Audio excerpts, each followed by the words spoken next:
বলয় ও তার বউ মমতার একটা বিরিয়ানির হোটেল রয়েছে। বেশ ভালো চলে তাদের হোটেলটা, কিন্তু একদিন রাতের ঝড়ে তাদের হোটেলটা ভেঙে যায়। দুদিন পর গিন্নি, আমাদের এবার নতুন করে সবটা শুরু করতে হবে গো, নয়তো চলবে কি করে বলো তো। কিন্তু সেটা কিভাবে? আমাদের যেটুকু টাকা জমানো আছে তা দিয়ে নতুন করে একটা বিরিয়ানির হোটেল বানানো যাবে, ব্যাপারটা মন্দ হবে না, কি বলো তুমি? বিরিয়ানির হোটেল? তাহলে তার জন্য তো অনেক খরচ। এটা ছাড়া তো আর কোনো উপায় নেই গো গিন্নি। আমরা এতদিন ধরে বিরিয়ানি রান্না করে এসেছি, আর সেটা খেয়ে সবাই আমাদের নামও করে। হয়তো এখনো সবাই আমাদের বিরিয়ানি সেই আগের মতোই ভালোবাসবে। দেখো, তুমি যেটা ভালো বোঝো করো।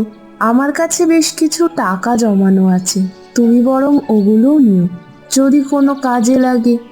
রাস্তার পাশে ছোট একটা দোকান আছে, সেটাকেই না হয় সাজিয়ে গুছিয়ে আমরা হোটেল বানাবো, কি বলো গিন্নি? সেটাই করো, ওদিকটাই সবাই যাওয়া আসা করে বেশি। ওখানে যদি আমার সেই পুরনো বিরিয়ানির হোটেল পাই, সবাই আগের মতোই খেতে আসবে ওখানে।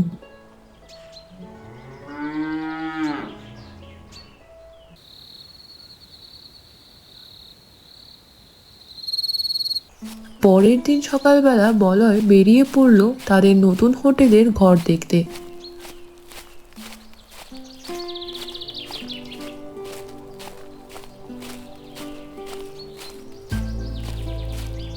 তাদের জমানো সব টাকাগুলো দিয়ে বলয় বাজার থেকে দোকানের জন্য সব কিছু কিনে এনে দোকানটা সাজিয়ে ফেললো, আর দোকানের একটা নাম দিল দাদা বৌদির বিরিয়ানি।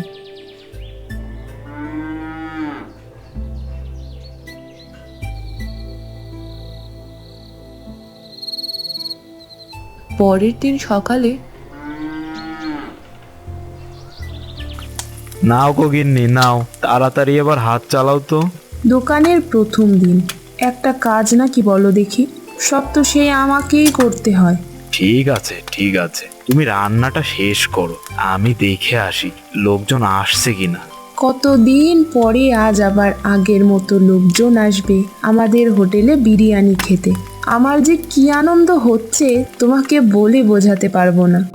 এরই মধ্যে বাইরে লোকজনের কথা শোনা গেল। ওই ওই দেখো গিন্নি, লোকজন সবাই আসতে শুরু করেছে, আমি গিয়ে ওদেরকে বসাই, তারপর দেখি কার কি লাগবে।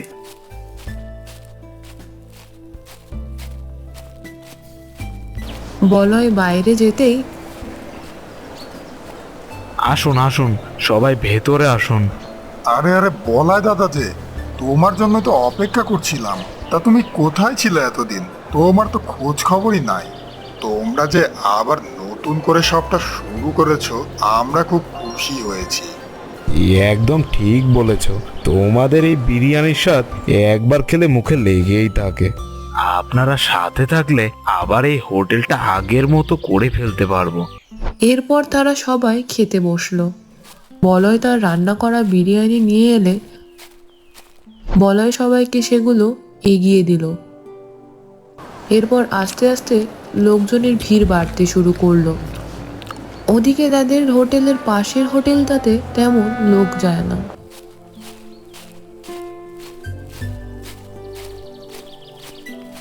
এই যে হরিশ, তোমার হোটেলের খাবারের স্বাদ আর আগের মতো নেই। শুধু কি তাই, খাবারের দামও অনেক বাড়িয়ে দিয়েছো। দেখুন বাপু, ভালো লাগলে খাবেন, না লাগলে আর আসবেন না। যদি আসেন তাহলে এই রান্নাই খেতে হবে আপনাকে। আমরা টাকা দিয়ে খাই, এমন খারাপ রান্না কেন খাবো? শুনেছি পাশের হোটেলটা নাকি নতুন হয়েছে, কিন্তু খাবারের খুব সুনাম। যাই দেখে আসি। তাহলে তো একদিন গিয়ে দেখতে হবে। এই হরিশের রান্না তো আর খাওয়াই যাচ্ছে না, এক কথায় বলতে গেলে মুখেই তোলা যাচ্ছে না। এমন খাবার কেউ খায় নাকি?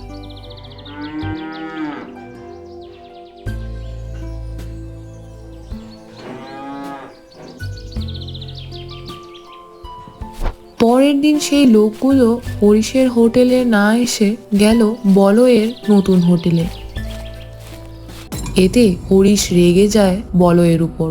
2 দিনও হয়নি হোটেলটা করেছে, এরই মধ্যে আমার দোকানের লোক ওর কাছে যেতে শুরু করেছে। আর বেশি দিন থাকলে আমার দোকানটাও লাঠে উঠে যাবে। রতন, এই রতন, এদিকে আয় তো একবার, শুনে যা। হ্যাঁ বাবু, আপনি আমাকে ডাকছিলেন? এই যে রতন, তোর সাথে কিছু কথা আছে। কেন বাবু, বাজার থেকে কিছু আনতে হয়নি? না না, ওসব বাবু কিছু করতে হবে না। তুই কিছুদিন আগে বলছিলে না তোর কিছু টাকার দরকার? হঠাৎ এমন কথা শুনে রতন বেশ অবাক হলো আর বলল, হ্যাঁ বাবু, টাকাটা পেলে আমার বড় উপকার হইতো বাবু। বেশ বেশ, এত ভাবিস না, টাকাটা পেয়ে যাবি, কিন্তু তার বদলে আমার ছোট্ট একটা কাজ করতে হবে রে তোকে। পারবি কি তুই? বেশ বেশ, তাহলে শোন। তো বলুন না বাবু, কি করতে হবে, আমি সেটাই করে দিব। আপনি শুধু একটিবার বলেই দেখুন।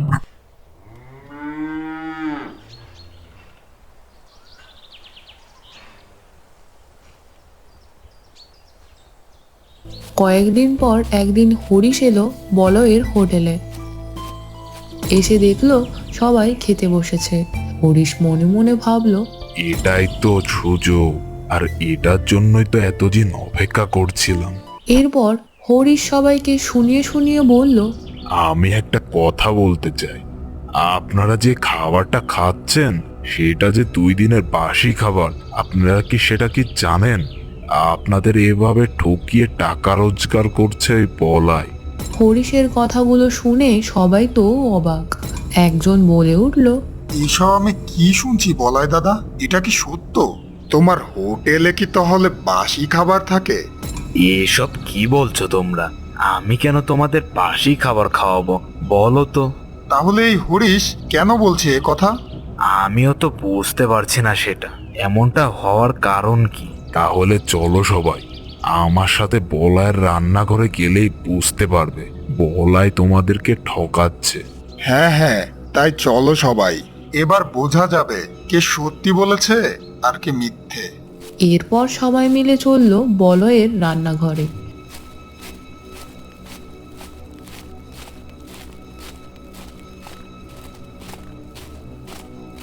কিন্তু অনেক খোঁজাখুঁজির পরেও কিচ্ছু পেল না তারা। তারপর হরিশ মনে মনে ভাবলো, এটা কেমন করে হলো? আমি তো সব আগের থেকে ব্যবস্থা করে রেখেছিলাম। তাহলে কি ওই বলাই সব বুঝতে পেরে গেল? এই জন্যে হয়তো আগের থেকে সব সরিয়ে ফেলেছে। কোথায় কোথায় বাসি খাবার? এখানে তো দেখছি সব ভালো খাবার। এবার তাহলে হরিশের রান্নাঘরে যাওয়া যাক, দেখি ওখানে কিছু পাওয়া যায় নাকি। এরপর সবাই আবার চলল হরিশের রান্নাঘরে। কিন্তু সে কিছুই বুঝে উঠতে পারল না।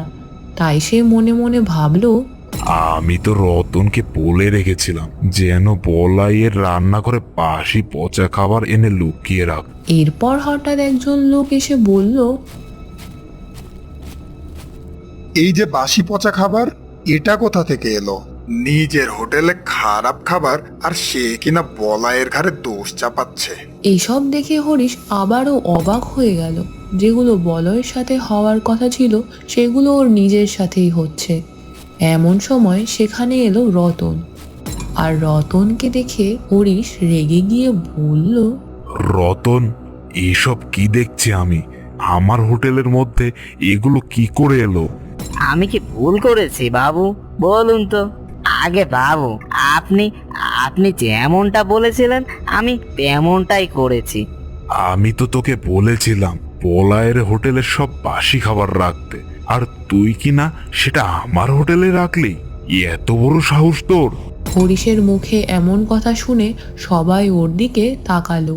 হরিশ বুঝতে পারলো সে ভুল করে সত্যিটা বলে ফেলেছে। হরিশ দাদা, তুমি বলাইয়ের হোটেলের খারাপ খাবার রাখতে চেয়েছিলে, আর তারপর তাকেই দোষ চাপাচ্ছিলে। এটা তুমি ঠিক করনি গো হরিশ দাদা। আগে বাবু, বলাইয়ের হোটেলে কোনো পচাবাসি খাবার থাকে না। প্রতিদিন যে খাবারগুলো বেঁচে যায় বলাই দাদা সেই খাবারগুলো গরিব বাচ্চাদের দিয়ে দেয়। এটা দেখার পরেও আমি কিভাবে ওই ভালো মানুষের ক্ষতি করতাম বলুন তো বাবু। তাই বুদ্ধি করে আপনার মুখ থেকে সত্যি কথাটা বের করালাম, বুঝলেন নি বাবু? সবটা বুঝে হরিশ নিজের ভুলটা বুঝতে পারলো আর বলল, বলাইদা, আমাকে তুমি ক্ষমা করে দাও গো। আমি আমার ভুল বুঝতে পেরেছি, তুমি আমাকে ক্ষমা করে দাও। কিন্তু তুমি কেন এমনটা করলে হরিশ দাদা, বলো তো? তোমার নতুন হোটেলে এত এত বেচা কিনা দেখে আমি হিংসা এই ভুলটা করে ফেলেছি। তবে এবার থেকে আর এমন কিছু করব না। তুমি আমাকে ক্ষমা করে দাও গো দাদা, তুমি আমাকে ক্ষমা করে দাও। এমনটা আর হবে না। বলয়ও আর কিছু বলল না। বাকি সবাই রতনের বুদ্ধির জন্য ওর তারিফ করতে লাগলো। এরপর থেকে ওরা দুজনে আবার তাদের নিজেদের হোটেলের কাজে ফিরে গেল। কিন্তু বরাবরের মতো বলয়ের বিরিয়ানির হোটেলের লোকজন বেশি আসতে লাগলো। দূর দূর থেকেও মানুষ আসে এখন দাদা বৌদির বিরিয়ানি খেতে। তারপর থেকে হোটেলের নতুন নাম দাদা বৌদির বিরিয়ানির সুখ্যাতি বাড়তে লাগলো দিনে দিনে। তো বন্ধুরা, কেমন লাগলো আমাদের আজকের এই গল্পটি? ভালো লাগলে অবশ্যই আমাদের চ্যানেলটিকে সাবস্ক্রাইব করে দিও। ধন্যবাদ।